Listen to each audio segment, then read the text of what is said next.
And now, your First Alert 5 weather. And welcome back, everyone. Red flag warnings remain in effect for a large part of southwestern and western Colorado. These are set to expire at 8 o'clock, but they return again on Tuesday.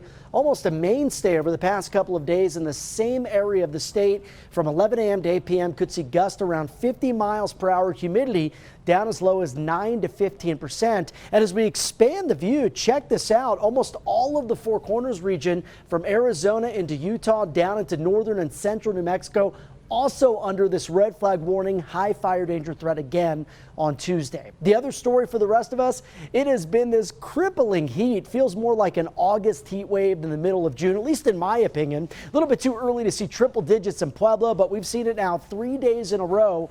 And today's high of 102, a new record that beat the old one of 101, set back in 1981. For the Springs, today was day 2 in a row for record high, today topping out at 95 degrees. And tonight it will be slow to cool down all across southern Colorado and the News 5 viewing area. Temperatures still in the lower 90s. Look how low the humidity is, and that wind still cranking out of the southwest at around 25 to 30 miles per hour. Elsewhere across the region, we are now down to the upper 90s in Pueblo. 101 still currently for La Junta, 102 Lamar, lower 90s for our friends down to Walsenburg and Trinidad, 92 the current temperature in Ryan. Check out the wind, still pretty significant, blowing quite hard all across southern Colorado. This brown shaded area up in the mountains means winds gusting in some of these areas up near 50, but for the rest of us, winds beginning to slow down some at the 6 o'clock hour. And thankfully, I think that trend continues. Still gusting around 20 to 30 through about 7 o'clock. But you can see by around 9, 10 o'clock in the Springs, back down to the teens. And for Pueblo, wind speeds around 10 to maybe 25 miles per hour through late this evening. Temperatures tomorrow take a bit of a nosedive. We're cooling down around 10 degrees in the Springs at around 5 to 8 in Pueblo because of this right here, a cold front that drops in from the northern Rockies early in the morning. Not expected to bring much moisture, but it does keep the wind going for the next few afternoons, and then high pressure builds in behind it.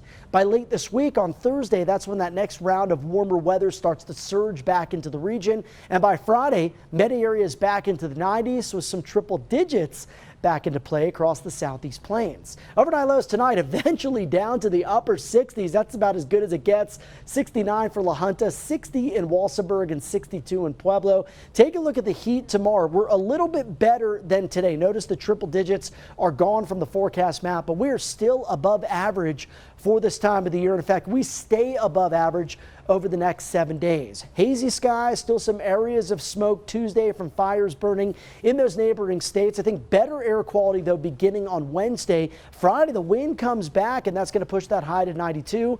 And then we're watching the return of some monsoonal moisture as we make our way towards the weekend. Take a look at the wind gusts tomorrow in the Springs, anywhere between about 20 and 35 miles per hour. For Pueblo, we have mid-90s on Tuesday. Those 90s give way to maybe some upper 90s to near triple-digit heat on Friday. I think our thunderstorm threat does return, but not until the end of the upcoming weekend.